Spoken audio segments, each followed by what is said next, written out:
People who cheated on their partners and left them for someone else. What's the story behind it? Story 1. I was in a 4-year relationship, engaged for 3, with someone who wanted to completely control me but gave nothing back to the relationship. He never listened when I voiced my unhappiness. He'd promise me the world and never deliver. I tried to leave a few times, but he'd turn on the tears and guilt, saying things like, "Everyone always leaves me," and even threatened to end his life. He was also the kind of guy who rarely wanted physical intimacy, which left me feeling completely undesirable. But when he did want it, he'd force it, even if I didn't want to. He controlled me mentally, emotionally, physically, and financially. I went downstate for 3 weeks to visit my family. I begged him to come, even offering to pay for everything. He flat out refused, saying he hated the city and my family. I was there over Christmas and New Year's and ended up going to my friend's New Year's party, where I met a guy. I immediately disclosed that I was in a relationship. We started talking, and he was really easy to talk to despite just meeting. I mentioned how my fiancé never wanted to do anything and how I wouldn't be getting a New Year's kiss. He smiled and said he didn't want to leave me disappointed. That kiss led to a week-long affair. We kept meeting up, and it quickly became physical. I decided that no matter what happened with this new guy, my engagement was over. I wasn't in love anymore. When I eventually went back home, I broke up with my fiancé and told him why. He beat me and screamed at me, calling me every name he could think of. I get it, we both messed up. I eventually married the man I had the affair with, and we're still together and going strong 10 years later. We have a child now. No regrets. I've never strayed from him because he actually cares about me. Story 2. This is my biggest regret in life. I married my childhood girlfriend when I was 19. I bought a cabin and fixed it up, then later a small brick house that had been in the family.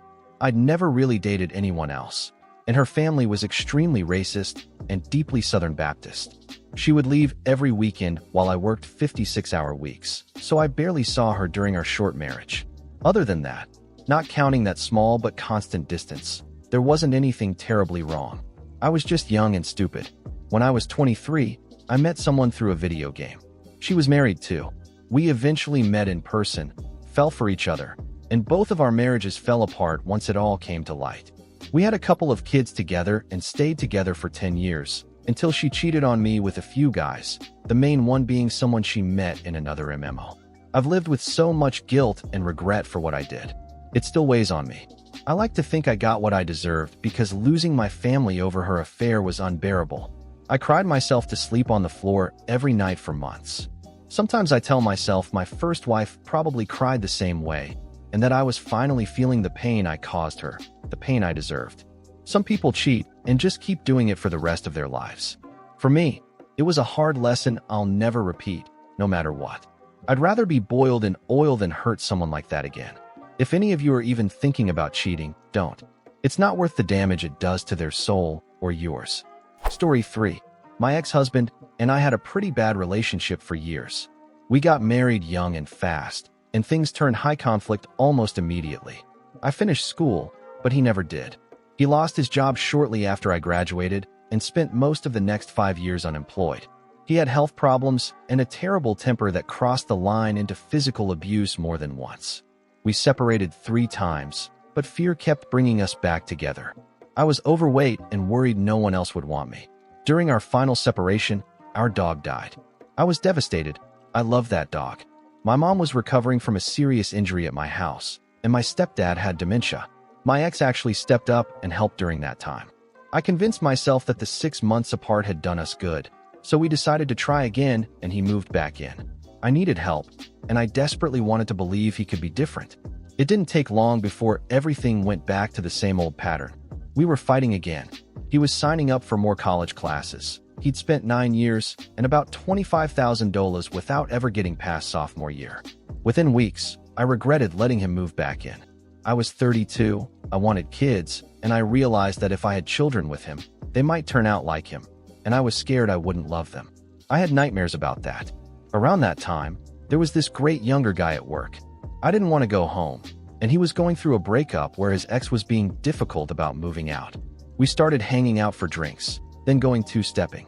I never planned for it to become anything. I just liked spending time with someone funny and kind. I was attracted to him, but he was 24, technically under my supervision, and I didn't think someone like him would ever really want me. After a few weeks, he told me he had feelings for me. Meanwhile, my husband was staying up late studying for a test, one he eventually failed, while secretly racking up $12,000 in credit card debt on cam girls.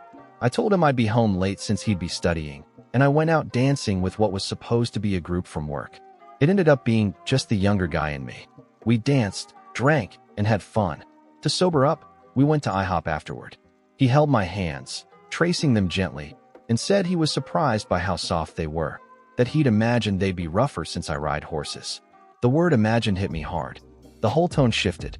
He told me he was falling in love with me and thought I felt the same, but that he didn't want anything to happen until I ended things with my husband.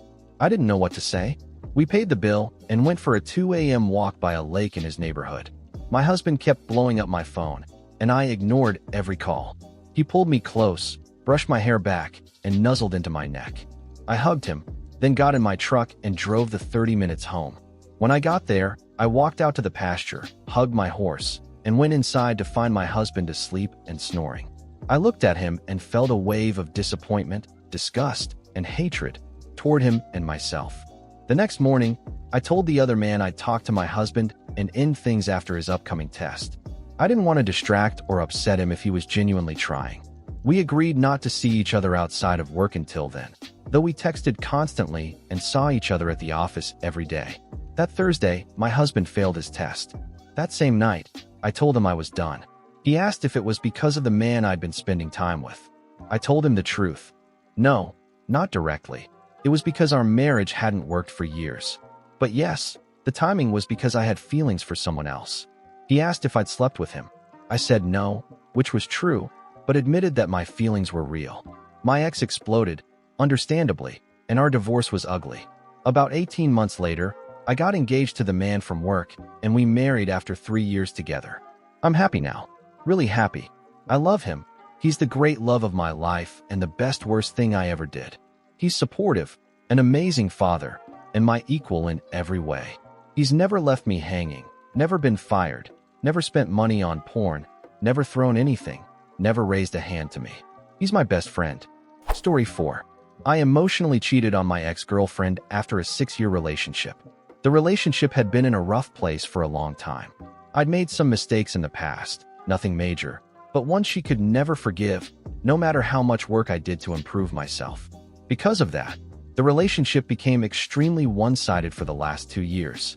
She couldn't bring herself to break up with me because her anxiety made big life changes overwhelming, and I couldn't leave because I really loved her, or maybe because I was codependent.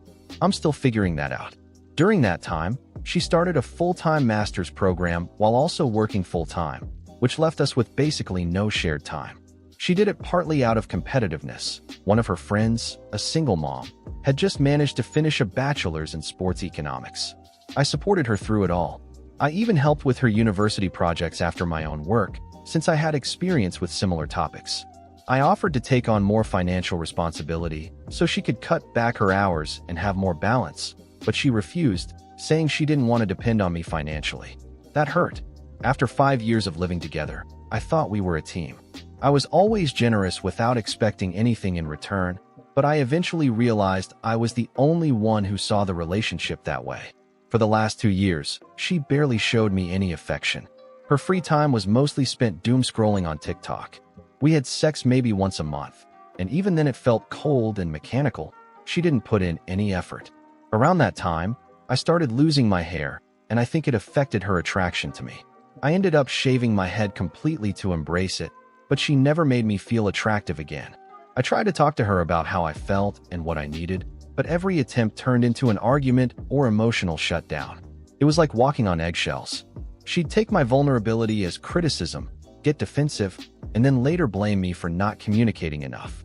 It was exhausting. 3 months before the breakup, she asked me to commit more deeply to the relationship, even though she admitted she didn't know if she still had feelings for me. Looking back, that was cruel.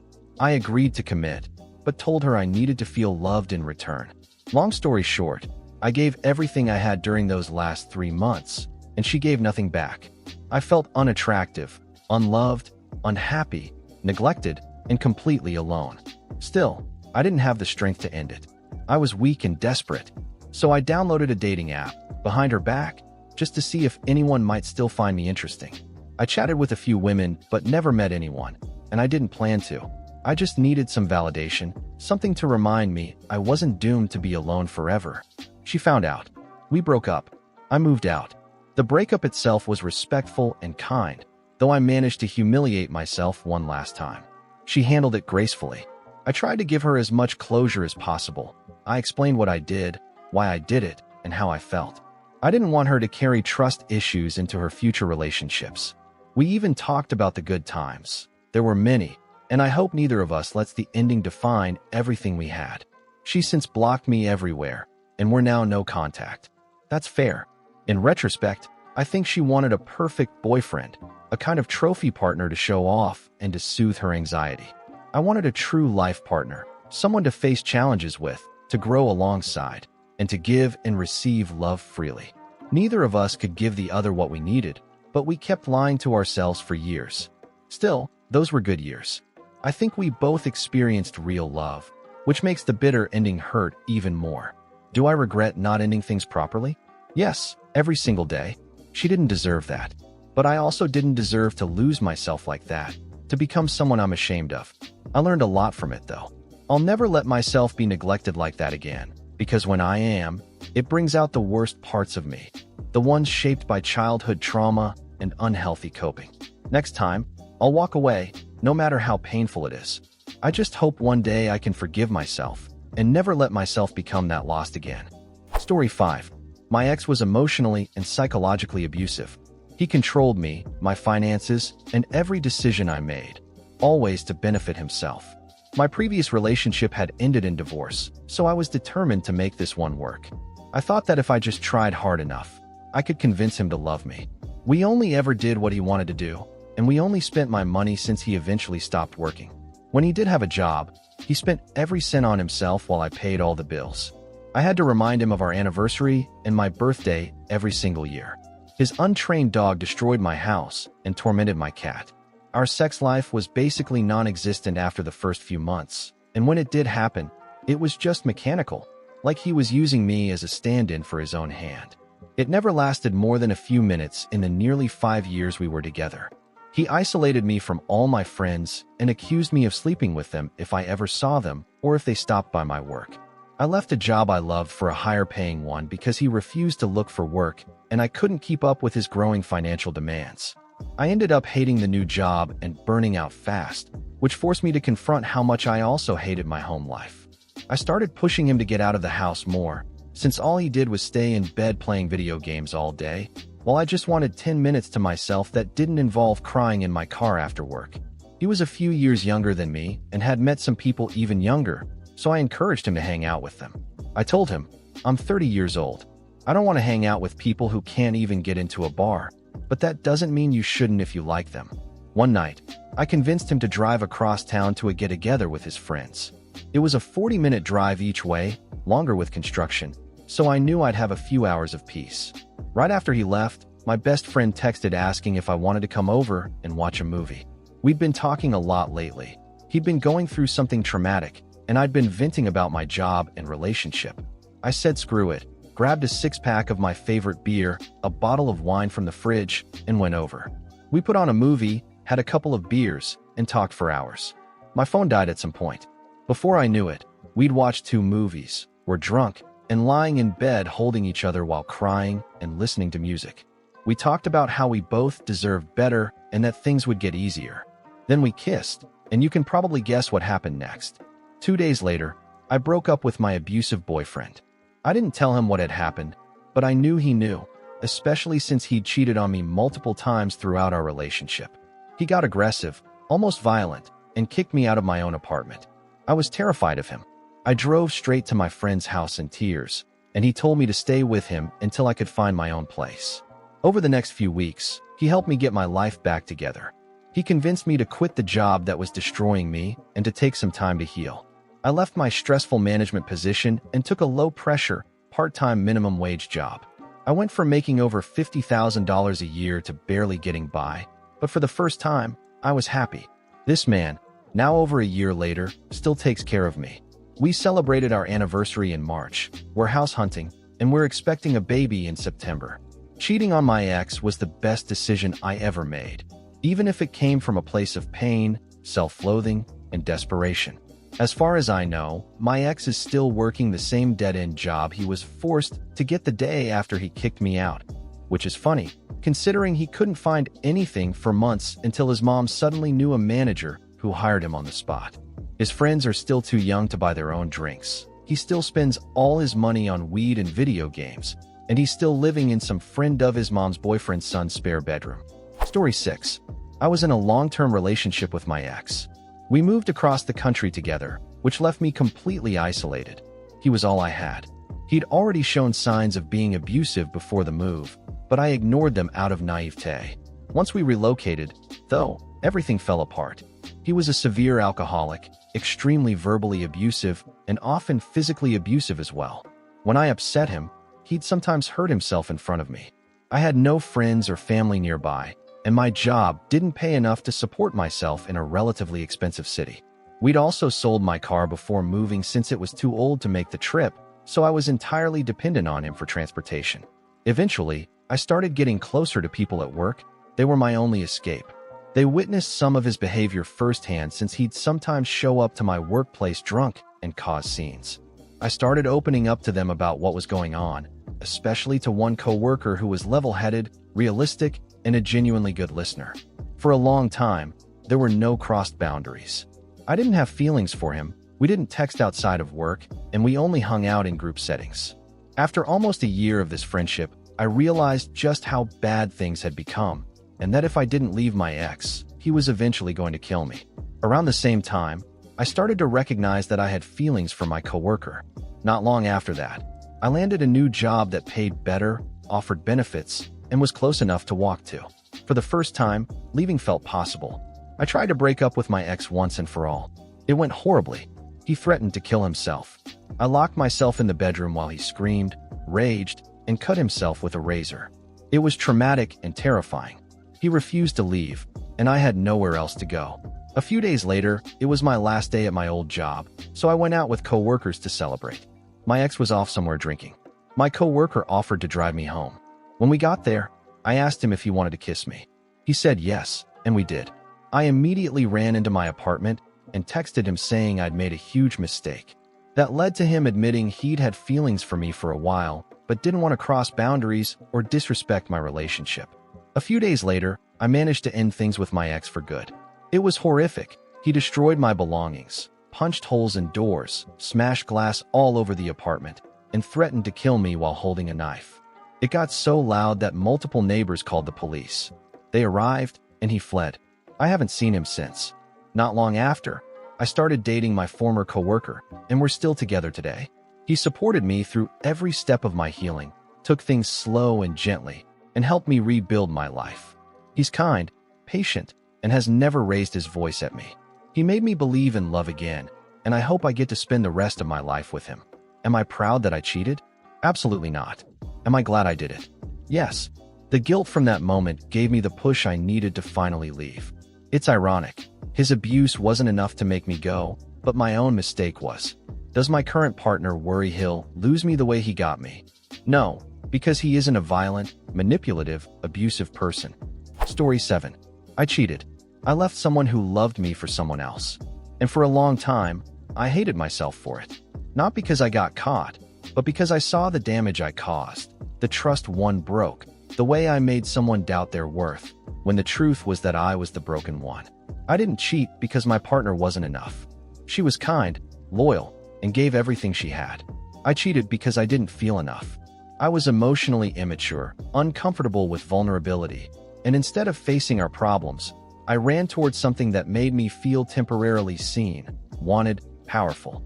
Cheating felt like a shortcut to becoming the version of myself I didn't know how to reach honestly. And for a moment, it worked. But then came the shame, the realization that I had hurt someone who only ever wanted to love me. To those who've been cheated on, it wasn't your fault. You were not lacking.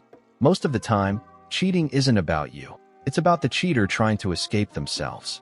I hope you never carry someone else's wounds as if they were proof of your inadequacy.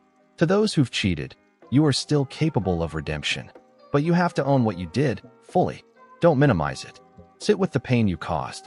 Learn to stop seeing people as exits from your own unhappiness. Only then can you begin to change. I'm not proud of what I did, but I've done the work since then. Therapy, hard conversations, sitting in the fire instead of running from it. I've learned to love with presence instead of performance. I've learned how to stay. No one should be defined by their worst moment forever.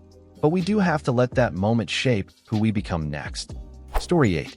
I don't know if this technically counts as cheating, but I was cheated on back-to-back, so maybe it evens out. Let me explain. My first ex was a co-worker I met while working in the Department of Corrections. We were both COs, and when I met her during training, I had no idea she was about to marry another co-worker in just a few days. Once I found out, I backed off completely. For about a year, we stayed just co-workers. We talked every day since she was my control officer, and eventually, I found out she was getting divorced. At that point, I still didn't act on any feelings because, honestly, I was a 25-year-old guy who'd never even had a kiss before, let alone a relationship. I never thought of myself as attractive. Most girls who called me cute usually followed it with if I were single. So when she started flirting with me, I didn't even realize it was happening until other coworkers pointed it out. She told me she was finally single and wanted a workout buddy to feel sexy again. Me, being a total gym rat, thought she meant literally working out. So I agreed. We went out for breakfast after a shift one morning, then had lunch together on a day off in the middle of a snowstorm. It all seemed innocent until I found out, 3 months into our relationship, that her divorce wasn't actually finalized yet. She told me that, for women, if you're checked out, you're single. And since she was older than me, 30, with a kid, I believed her. We dated for 2 years. Then I found out she was flirting with another guy at work. When I confronted her, she brushed it off, saying, "That's just how girls are. We flirt. Don't be insecure. I come home to you, not him." It ate away at me, but I tried to believe her. After she quit that job, I felt relieved. It finally seemed over. But then she started a new job and began leaving earlier and earlier for work. I didn't think much of it because I was working overtime to save for our move to another state. One morning, after working through the night, I came home to find a guy walking out of my bedroom and into the kitchen to make breakfast. He completely ignored me. When I asked who he was, he said, "I'm her boyfriend." Apparently, she'd been seeing him for a month and told him she was single. I packed my things within the hour and left for good. She even asked me to take the dog with me just for a few days. That was 6 years ago. The dog's still with me. After that, I stayed single for a while until a coworker convinced me to try dating again. I reluctantly joined a dating site. Most responses were rejection disguised as compliments. "You're so nice, but I've never dated a short guy before." Then I met a girl from Indonesia. We hit it off, met twice in person, and got engaged. Then COVID happened. We managed to meet 2 more times in different countries during the pandemic and started planning our wedding in her country for the spouse visa. But as the months went by, she became busier, our calls got shorter, and I started feeling like something was off. I told myself it was just stress. Meanwhile, I joined Bumble, not for dating, but just to make friends since I was feeling lonely. I was very transparent about being engaged. That's how I met a woman from the Philippines. She was into fitness, cycling, coffee, and 90-day fiancé. All things my fiancé wasn't into. We never crossed any lines, just talked about hobbies and life.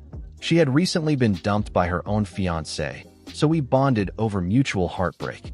Eventually, the two of them, my fiancé and my new friend, started talking and even became friendly.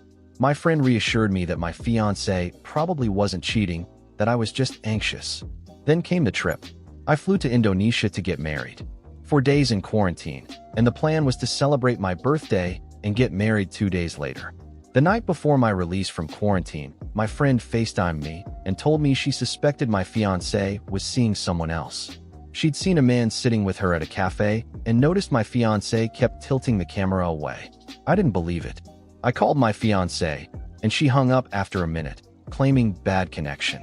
Then she texted me saying it was over. She wanted to find herself and be alone.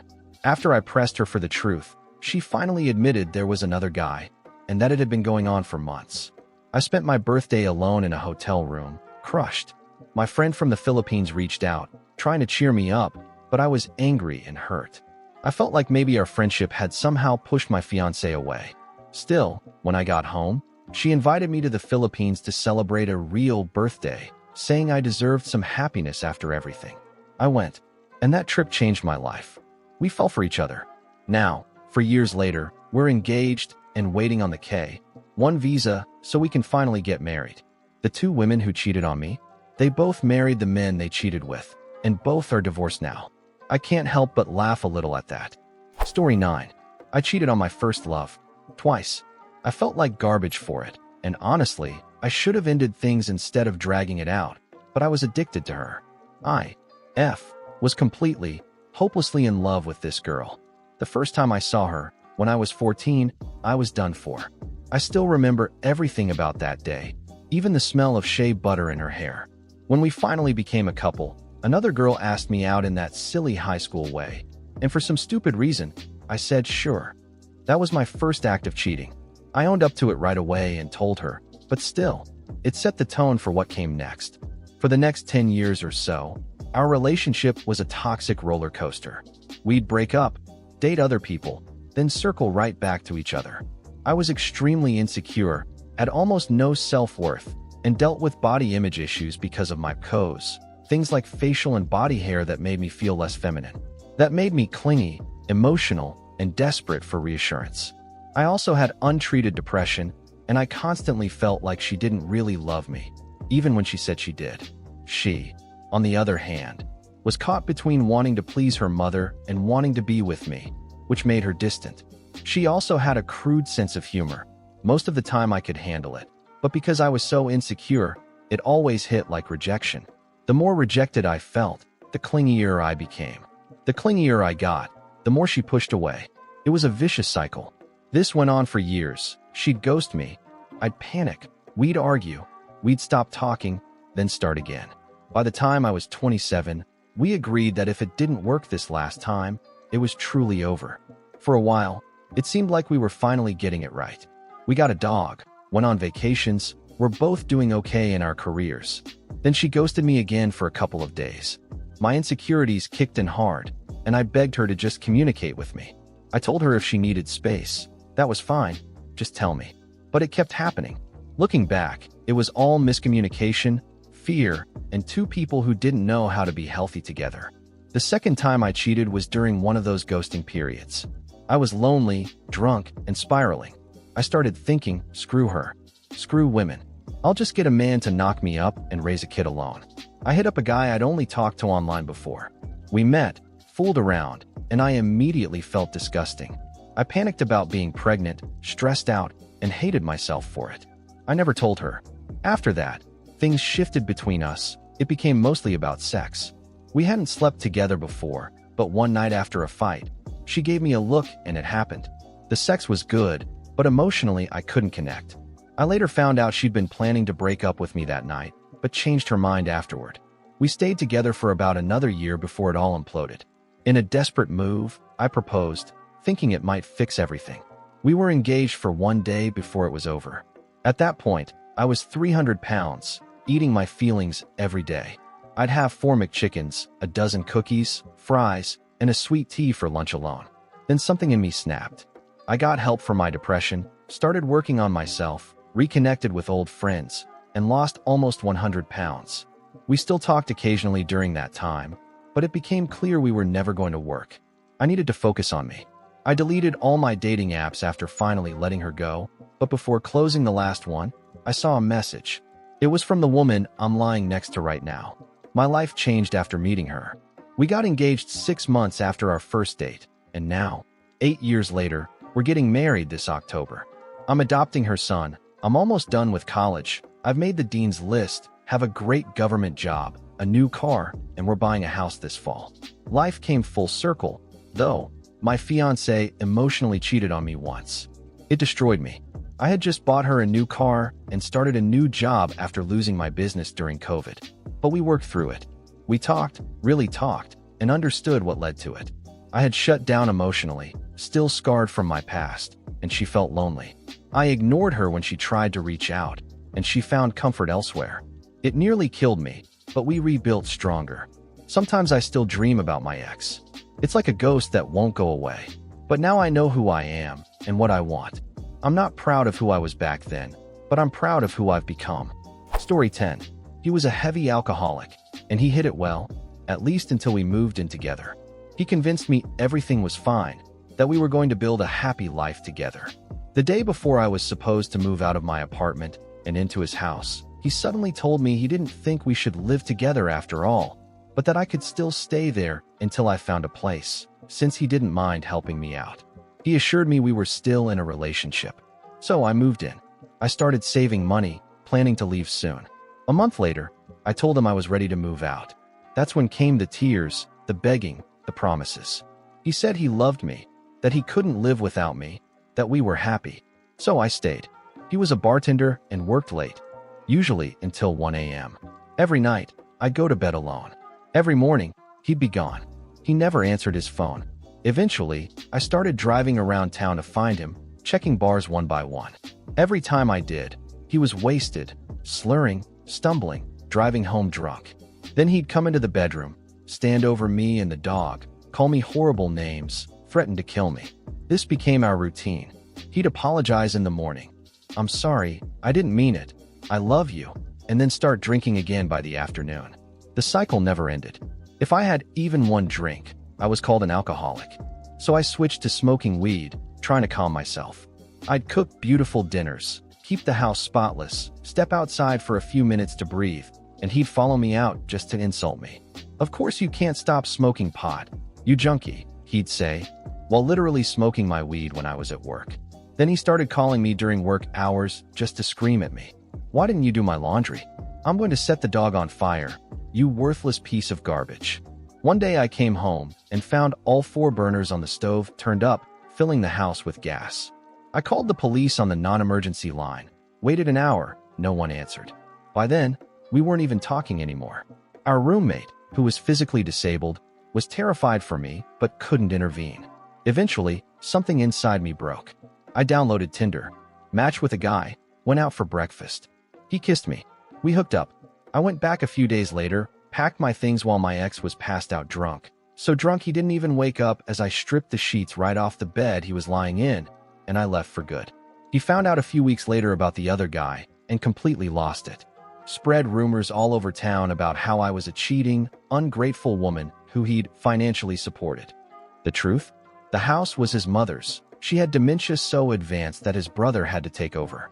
The house was fully paid off. I was paying him rent, covering all the utilities, and buying all the groceries. But to everyone who knows him, I'm the evil one. The liar. The cheating slut. Honestly, screw it. Screw all of them. I got out. I got a 6-figure job a few months later, and I haven't looked back since. Story 11. I met my 22-year-old boyfriend when I was just 15. I dropped out of high school and spent my days smoking weed and cigarettes while he played video games. He didn't have a driver's license, a diploma, or a job. I stayed with him for about 3 years, don't ask me why. Then I met someone closer to my age, which turned out to be my next terrible decision. He was homeless, but a hot surfer, which for some reason was my type back then. So, I cheated on boyfriend number 1 with boyfriend number 2 and ended up staying with him for 4 miserable years. He cheated on me constantly, with multiple girls, and somehow always made it feel like my fault. We fought all the time, physically and verbally. He was mentally abusive, spreading rumors about me and my friends online. We lived in a small town where everyone knew everyone, so it was humiliating. He never worked a day, came from a chaotic family, and financially drained me until I had to file for bankruptcy. I don't even know if I loved him or if I just felt sorry for him. I think I was trying to fix him, which now I realize was really me trying to fix myself. He had zero respect for me, and I had even less for myself.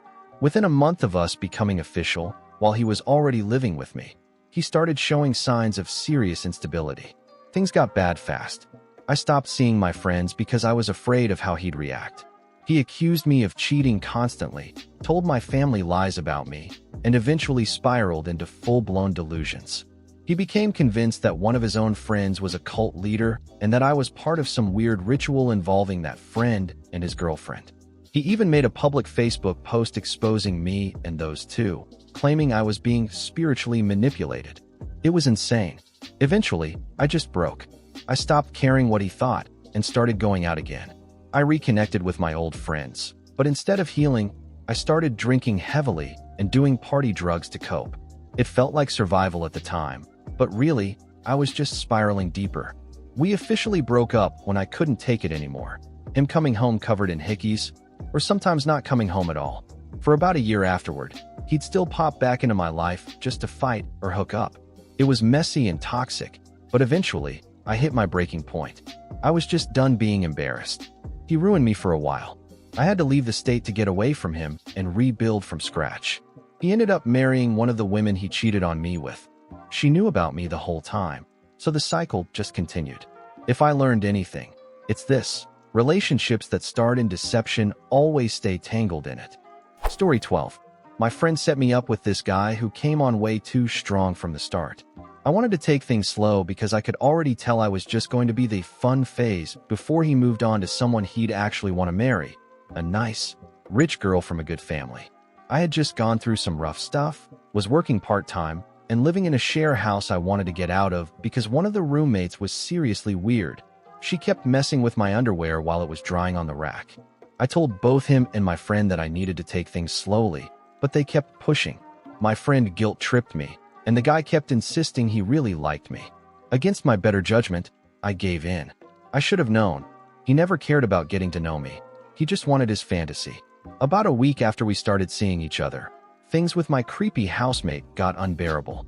I found a new place to live, but the new share house wanted $900 upfront for the bond instead of just the first month's rent. I tried staying at my brother's, but that wasn't safe. Too much drug use and domestic violence in that house. My friend's place was just as bad. I tried getting help, but I made about $3,000 a year, too much to qualify for any kind of welfare assistance. So I went to my new boyfriend, explained what was happening, and asked if I could either borrow the money, secured with valuables and a signed declaration, or stay with him for just 5 days until I figured it out. He flat out refused. He didn't care. He said it wasn't his problem. So I did what I had to do. I got the money through prostitution. Afterward, I was honest with him. I told him what happened, that I understood his boundaries, but that I had to look after myself, and that in a real relationship, people help and respect each other. I gave him the choice: stay and treat me with respect, or end it. Instead, he used it against me.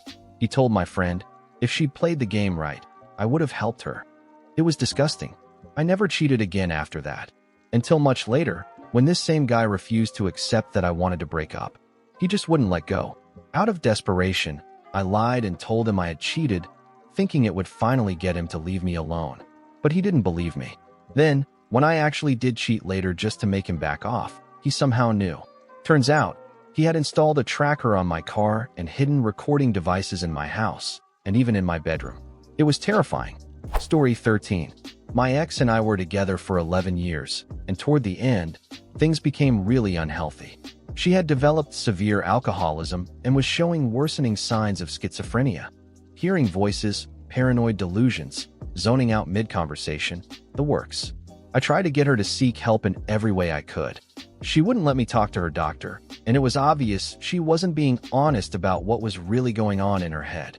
I wasn't perfect either. I had my own issues with substance use. I stayed functional, kept my job, but I definitely wasn't the best partner for someone going through what she was. The fights became constant, and eventually, I moved back in with my parents for a few months while we tried to work on things. When I finally wanted to move back into the house that I was still paying for, she kept asking for more space. A few weeks later, our downstairs tenants moved out. They said they couldn't take her shouting to herself all night. She'd even called the police once, convinced someone had broken into the house. I used that as an opportunity to move back in, but we stayed in separate spaces. One day, she told me the neighbors had been fighting outside and mentioned hearing them say her name and her mother's. We didn't even know those neighbors. That was the breaking point. I told her she needed to get professional help or I was done. While I was still living with my parents, I'd started spending time with a mutual friend, a woman I'd known for over 10 years. At first, it was completely innocent. We'd just talk, grab coffee, catch up. But there was something deeper underneath it, something neither of us wanted to acknowledge at the time. Feelings started to build quietly. I gave my ex one final ultimatum. She had to see a doctor with me or I couldn't do this anymore. She refused. That was the moment I realized I couldn't keep sacrificing myself for someone who didn't want to get better. She went out of town soon after, and I drove overnight to see the other woman. There was about a month of sneaking around.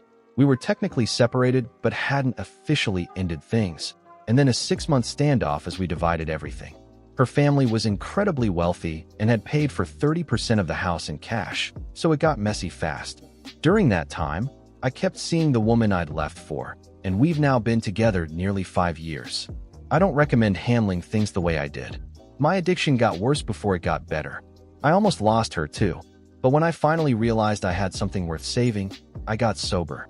And for the first time in a long time, I'm actually happy. Story 14. My boyfriend and I got together because we both thought the other wanted a relationship. We liked each other, and since neither of us said no, it just happened. At first, I really was in love with him. But over time, things started to change, mainly because of how he treated me. He told me more than once that he thought I was ugly. One time, before going to the beach with his friends, he asked me to cover up more so they wouldn't see my belly.